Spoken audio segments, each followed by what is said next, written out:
क्या होगा अगर भगवान ने खुद आपको आपकी गलती सुधारने के लिए और जीने के लिए एक और मौका दिया हो और आप फिर से एक नए शरीर के अंदर जिंदा हो जाओ, लेकिन आपको पिछले जन्म का कुछ याद नहीं होगा, लेकिन इस जन्म का पूरा उपयोग करने से पहले ही आपका एक भयंकर एक्सीडेंट हो जाता है। क्या वो लड़का उस एक्सीडेंट में बच पाएगा या नहीं, ये हम आज की मूवी में देखेंगे। तो दोस्तों, मेरा नाम सौरभ है और मूवीज फ्लैश में आप सभी का स्वागत है।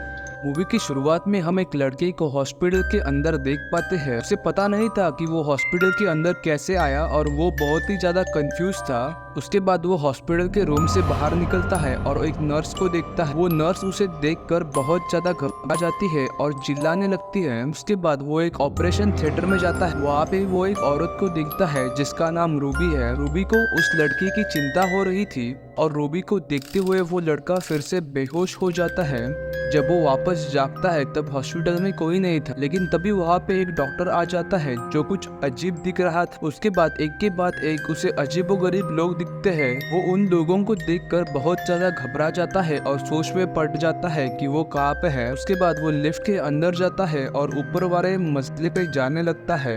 ऊपर जाने के बाद वो खिड़की से बाहर चला जाता है और दूसरी विंडो से अंदर जाने की कोशिश करता है, लेकिन तभी अचानक उसका पैर स्लिप हो जाता है और वो वहां से नीचे गिर जाता है। नीचे गिरते समय वो बिल्डिंग अचानक से बैंड हो जाती है और वो लड़का उस बैंड बिल्डिंग पे खड़ा हो जाता है। ये सब कुछ देखकर वो लड़का बहुत ज्यादा घबरा जाता है। तभी वहाँ पे एक विंडो क्लीनर आ जाता है। वो क्लीनर उसे कहता है कि वो एक गार्डियन है और उसने उस लड़के की पूरी याददाश्त मिटा दी है और वो लड़का जिंदा नहीं है, ये उस लड़के की आत्मा है। उसके बाद वो गार्डियन कहता है कि भगवान ने तुम्हारी आत्मा को एक दूसरा मौका दिया है जीने का और तुम्हारी आत्मा एक मिन नाम के लड़के के अंदर जाने वाली है।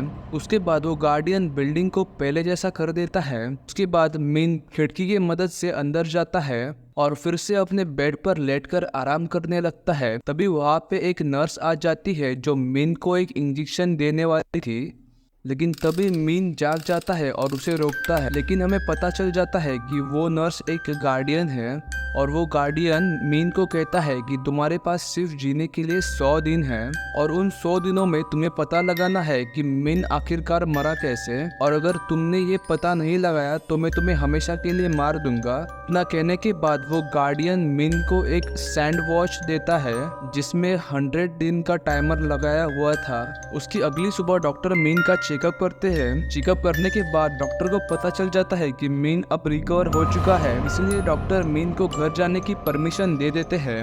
उसके बाद मीन अपनी माँ रूबी के साथ घर चला जाता है। घर जाने के बाद मीन को पता चल जाता है कि उसका एक छोटा भाई भी है जिसका नाम सर्वेश है।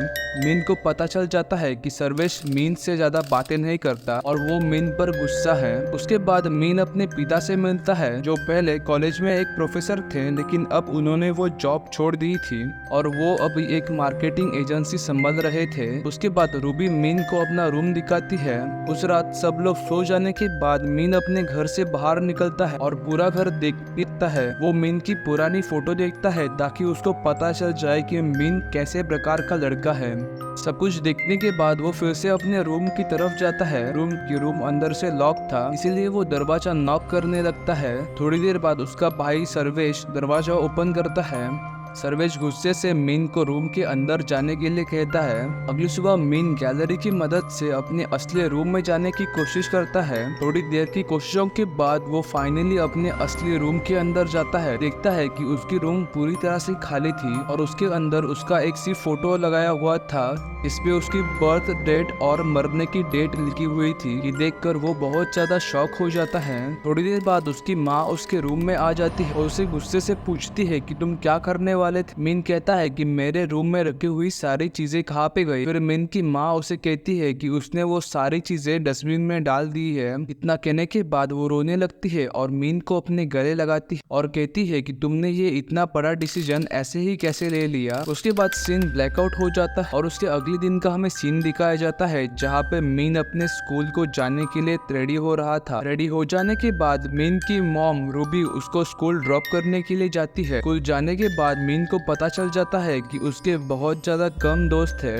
उसे ये भी पता चल जाता है कि मीन की एक क्रश भी है और मीन एक कार क्लब स्टड का मेंबर है। उसके बाद मीन बैच पहनकर ओलंपिक क्लास में जाता है, लेकिन उसके टीचर उसको वहां से निकाल देते हैं। उसके बाद वो अपने क्रश पी को मिलता है और पी उसके एकेडमिक्स के रिजल्ट दिखाती है। मीन पी की तरफ अट्रैक्ट होने लगा और वो पी के साथ ज्यादा से ज्यादा समय बिताने लगता है और वो दोनों एक बहुत अच्छा क्वालिटी टाइम स्पेंड करते हैं। थोड़ी देर बाद मीन के पिता उसके स्कूल में आ जाता है और उसे कहते हैं कि तुम्हारे डॉक्टर के साथ एक अपॉइंटमेंट है। उसके बाद मीन डॉक्टर के पास जाता है। डॉक्टर मीन को उसके पर्सनल लाइफ के बारे में पूछने लगता है। मीन बहुत मुश्किल से उसके आंसर दे पाता। थोड़ी देर बाद वो डॉक्टर अजीबोगरीब हरकतें करने लगता और सारी गोलियां खुद ही खा जाता है और सब कुछ तहस नहस करने लगता है। थोड़ी देर बाद हमें ये पता चल जाता है कि वो डॉक्टर और कोई नहीं, वो गार्डियन है। वो गार्डियन मीन को कहता है कि मैंने तुमको एक मकसद के लिए यहाँ पे भेजा और तुम्हारा मकसद सिर्फ ये जानने का है कि मीन ने सुसाइड क्यों किया था, और अगर तुमने ये काम कर दिया तो मैं तुम्हारी जान बचाऊंगा, वरना मैं तुम्हें मार डालूंगा। ये बताने के बाद वो गार्डियन सब कुछ फिर से नॉर्मल कर देता है।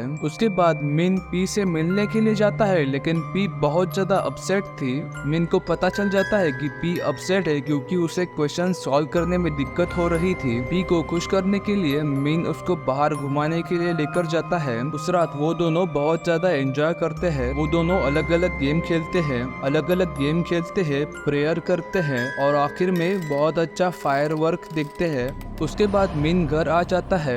अगले दिन मीन अपने माँ को फोन पर बातें करते हुए सुनता। मीन को समझ में आ जाता है कि उसके पिता ने उसकी माँ की वेडिंग रिंग बेच दी है क्योंकि उसको बिजनेस में बहुत ज्यादा लॉस हो रहा था। उसके बाद मीन पी को मिलने के लिए जाता है। वो पी को मिलकर उसे एक गिफ्ट देता है। वो गिफ्ट देखकर पी भी बहुत ज्यादा खुश हो जाती है और वो दोनों एक दूसरे को किस करते हैं। अगले सीन में हम मीन को एक रूम में देख पाते हैं जहाँ पर वो पी की ड्राइंग बना रहा था। ड्राइंग बनाते हुए उसको उसकी पुरानी फोटो भी दिखती है। पुरानी फोटो में वो जिस लॉकर के पास खड़ा था वो उस लॉकर के पास जाने लगता है।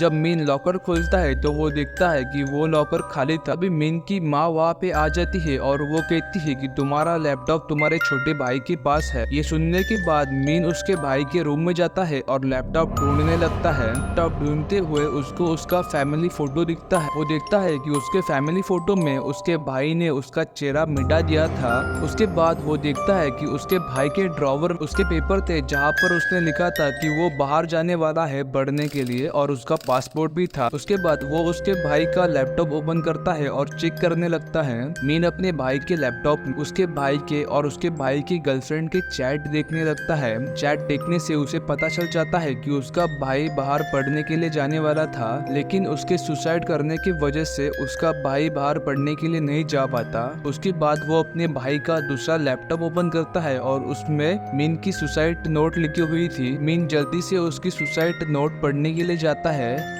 लेकिन तभी वहाँ पे उसका भाई आ जाता है और वो मीन का लैपटॉप बाहर निकालता है और उसे घर के बाहर फेंक देता है। उसके बाद मीन बाहर जाता है और उसका लैपटॉप लेकर घर के अंदर आ जाता है। वो किसी तरह से उसका लैपटॉप थोड़ा बहुत ठीक करता है और उसे चालू कर देता है। उसे शुरू करने के बाद वो अपना सुसाइड नोट पढ़ने लगता है जहाँ पे उसने लिखा था कि वो एक पॉइजनस इंजेक्शन लेके मरने वाला है क्योंकि वो अपने पिता से बहुत ज्यादा नफरत करता है, क्योंकि उसके पिता ने उसके माँ को बहुत ज्यादा परेशान किया हुआ है और उसका छोटा भाई भी उसे बहुत ज्यादा परेशान करता है। वो सिर्फ एक ही इंसान पर विश्वास करता है जो कि उसकी माँ है, लेकिन वो भी अपने काम की वजह से उस पर ध्यान नहीं दे पाती है। ये पढ़ने के बाद मीन को बहुत ज्यादा बुरा लगता है। अगले दिन वो ओलंपिक क्लास में जाता है जहाँ पे वो चुपके से डोर के विंडो से देखता है कि उसके टीचर पी को गंदी तरह से टच कर रहे थे और पी उनको कुछ भी नहीं कहती और सिर्फ शांत रहती है। अगले दिन मीन स्कूल में जाता है और उस टीचर को बहुत जोर से सबके सामने पंच करता है। उसके बाद मीन पी को छत पर लेकर जाता है और उसे कहता है कि तुम मुझे सब कुछ सच सच बताओ। पी कहती है कि वो टीचर मेरे साथ सब कुछ करते हैं और मैं उनको कुछ भी नहीं कर सकती क्योंकि अगर मैंने उनको अपोज किया तो वो मुझे फेल कर देंगे। ये बताने के बाद पी उल्टा मीन पे गुस्सा हो जाती है और कहती है कि तुम जाकर टीचर से माफी मांगो वरना वो मुझे फेल कर देंगे। ये सुनने के बाद मीन बहुत ज्यादा गुस्से में आ जाता है और वहाँ से निकल जाता है। टीचर को मारने की वजह से मीन के पिता को स्कूल में बुलाया जाता है और उनको बहुत सुनाया जाता है। उसके बाद मीन के पिता मीन से मिलते हैं और मीन उसके पिता को भी बहुत सुनाता है और कहता है कि तुमने मेरी माँ की वेडिंग रिंग भी बेच दी तुम्हारे उस घटिया से बिजनेस के लिए। और मीन के पिता भी उसके ऊपर बहुत ज्यादा गुस्सा हो जाते हैं। फिर मीन बस से अपने माँ के दूसरे घर में जाता है, जहाँ पे जाने के बाद वो दिखता है कि उसकी माँ घर पर नहीं थी, इसलिए वो बाहर जाकर देखता है तो उसकी माँ एक सीक्रेट रिलेशनशिप में थी उसके एक बॉयफ्रेंड के साथ। ये देखकर मिन को बहुत ज्यादा बुरा लगता है और उसके आंखों से आंसू आने लगते। उसके बाद वो बारिश में भीगते हुए एक ब्रिज पर रोता रहता है। अचानक वो सारे वाटर ड्रॉपलेट हवा में ही फ्रीज हो जाते हैं और वहाँ पे वो गार्डियन आ जाता है एक बच्ची के रूप में। वो गार्डियन मिन से कहता है कि अब तुम्हारे पास बहुत ज्यादा कम समय बचा है असली सच जानने के लिए कि तुमने क्यों सुसाइड किया था, और अगर तुम ये सच नहीं जान पाए तो मैं तुम्हें हमेशा हमेशा के लिए मार दूंगा। उसके बाद मिन घर आ जाता है और फ्रस्ट्रेशन में अपने घर में रखी सारी चीजें तोड़ने लगता है।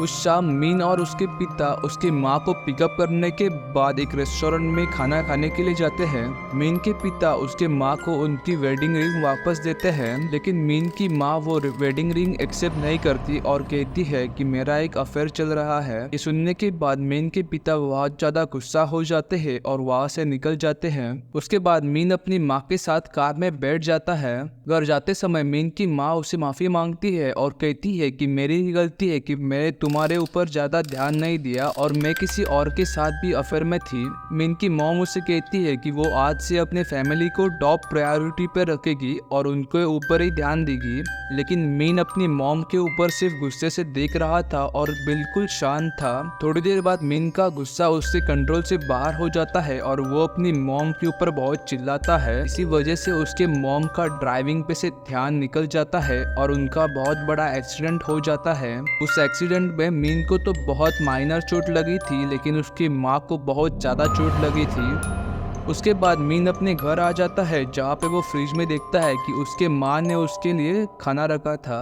उसके बाद वो देखता है कि उसके माँ ने उसके लिए सब कुछ पहले से ही प्लान कर रखा था। इसको देखकर उसे अपने किए पर बहुत पछतावा होता है।